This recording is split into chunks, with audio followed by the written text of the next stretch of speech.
Jai Hind. Today's lecture we will study 3-bit binary multiplier. This is a block diagram for 3-bit multiplier. There are two inputs, each input having 3 bits. For input A there is 3 bits, A2, A1, A0. For input B there are 3 bits, B2, B1 and B0. At output side, what should be the maximum output bits? These are 6 from P0 to P5. In the case of 3-bit multiplier, at the output side, maximum possible bits are 6 from P0 to P5. ऐसा मैंने क्यों बोला? अब class 3 bit में maximum number क्या हो सकता है? 111 डेट इज 7. 7 को 7 से मल्टीप्लाई करते हैं तो बनेगा 49.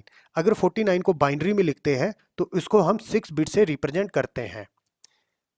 Date is the reason 3 bit multiplier के केस में जो आउटपुट्स बिट्स होती हैं वो कितनी होती हैं? 6 फ्रॉम P0 टू P5.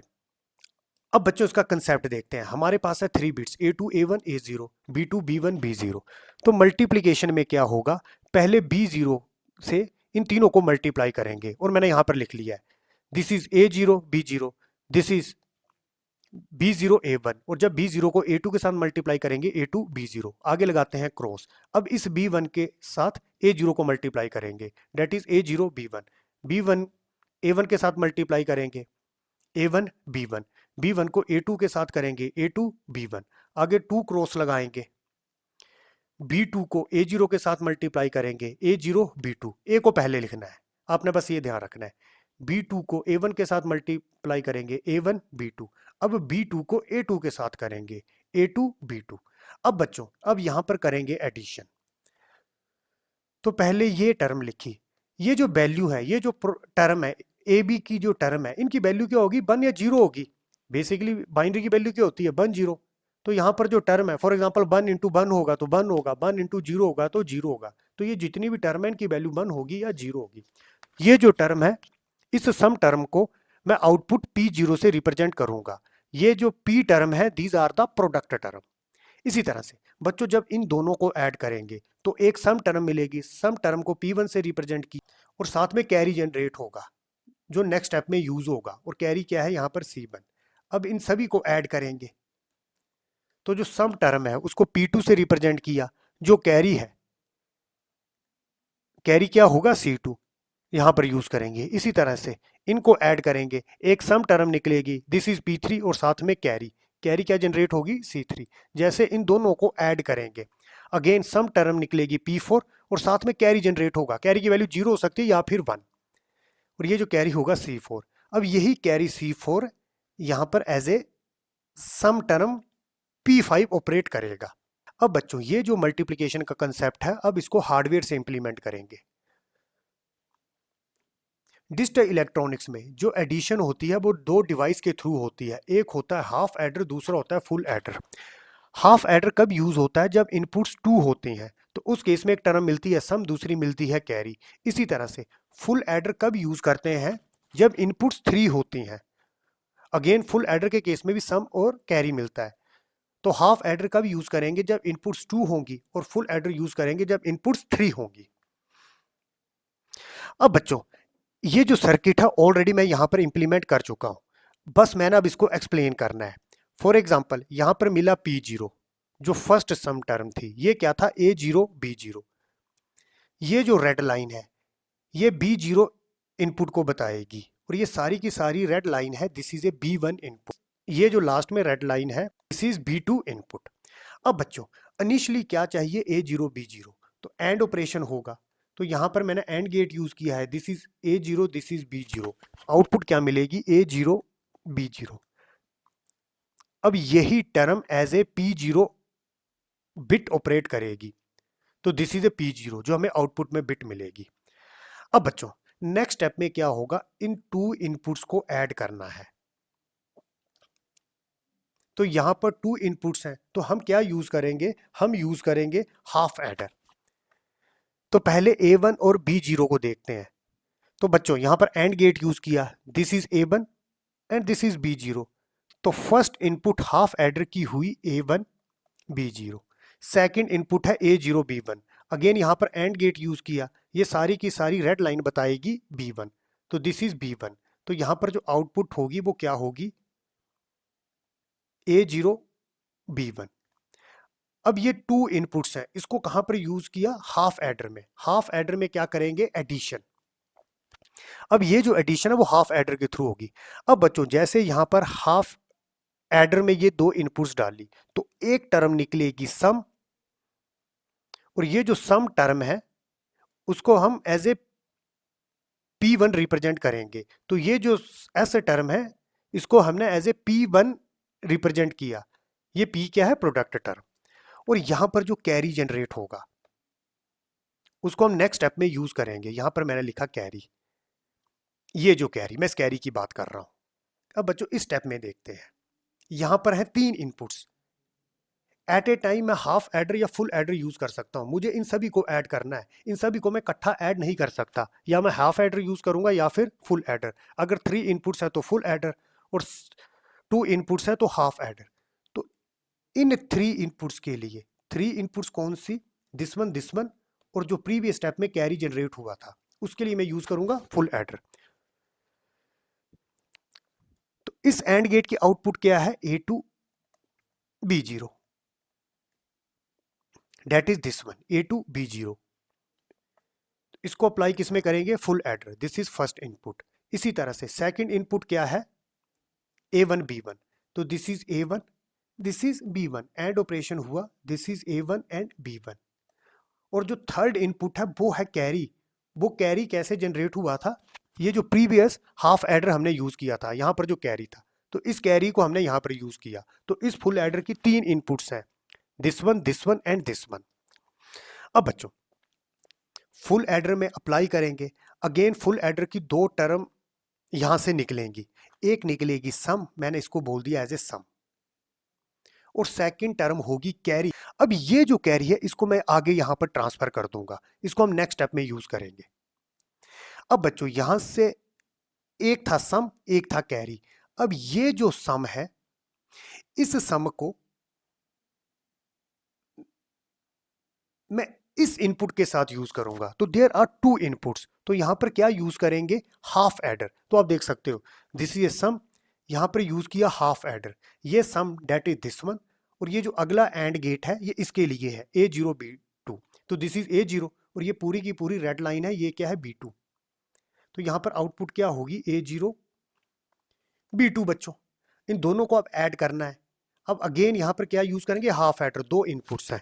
अब हाफ एडर की जो आउटपुट निकलेंगी 2 निकलेंगी। एक निकलेगी सम, और ये जो सम निकलेगा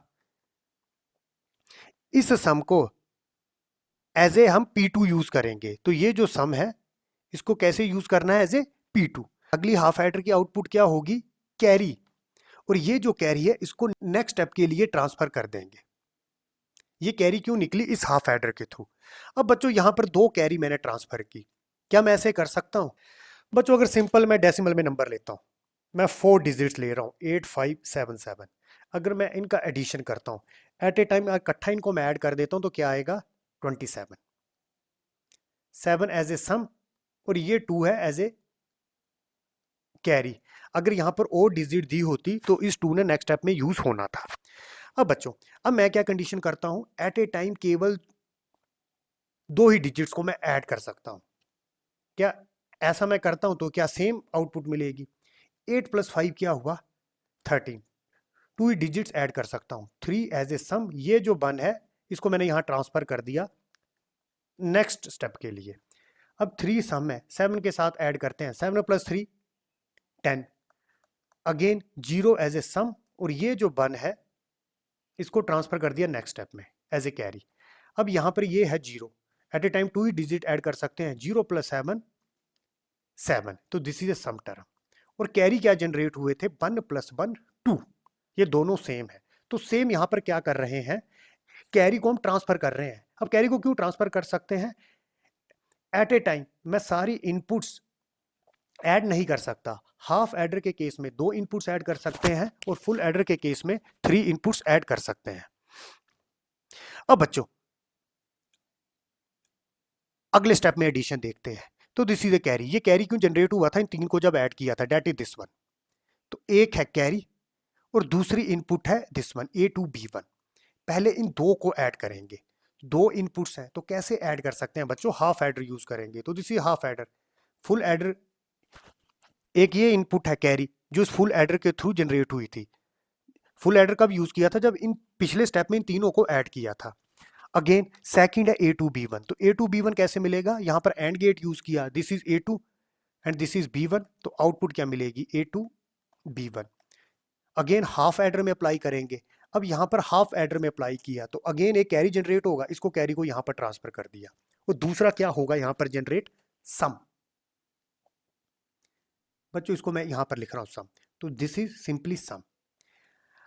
अब बच्चों यहां पर ऐड किस किस को करना है, एक तो ये सम, एक ये टर्म, और साथ में जो यहां पर कैरी जनरेट हुआ था, जो प्रीवियस स्टेप में कैरी जनरेट हुआ था। और वो प्रीवियस स्टेप में कैरी कैसे जनरेट हुआ था, यहां पर जो हम हाफ एडर यूज कर रहे थे। तो एट ए टाइम 3 इनपुट्स हैं, एक ये सम, सेकंड इज दिस वन, और थर्ड वन जो प्रीवियस स्टेप में कैरी जनरेट हुआ था। तो यहां पर हम फुल एडर यूज करेंगे।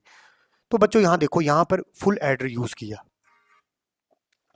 इस फुल एडर की एक इनपुट क्या है, अब यहां पर देखो A1 B2, तो यहां पर एंड गेट यूज किया A1 and this is B2, ये पूरी की पूरी लाइन B2 को बताएगी। तो यहां पर क्या मिलेगा A1 B2। और इस फुल एडर की सेकंड इनपुट क्या है, जब इसको हमने ऐड किया जो सम टर्म जनरेट हुई थी, दैट इज दिस वन। और थर्ड इनपुट क्या थी, जो प्रीवियस कैरी जनरेट हुई थी इस हाफ एडर के through, that is this one.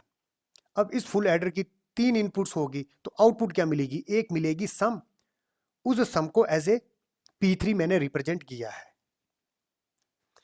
अगली क्या होगी, कैरी। अब यहां पर जो कैरी होगी वो कैरी क्या होगा, नेक्स्ट स्टेप में ट्रांसफर होगी। ठीक है, मतलब इन तीनों को जब ऐड किया, ये जो सम, ये इनपुट A1 B2 और यहां पर जो कैरी जनरेट हुई थी। अब बच्चों अगले स्टेप में देखते हैं। अगेन यहां नेक्स्ट स्टेप में 3 इनपुट्स है, एक ये कैरी जो हाफ एडर के थ्रू जनरेट हुई थी, और ये कैरी जो फुल एडर के थ्रू जनरेट हुई थी, और थर्ड क्या है टर्म A2B2।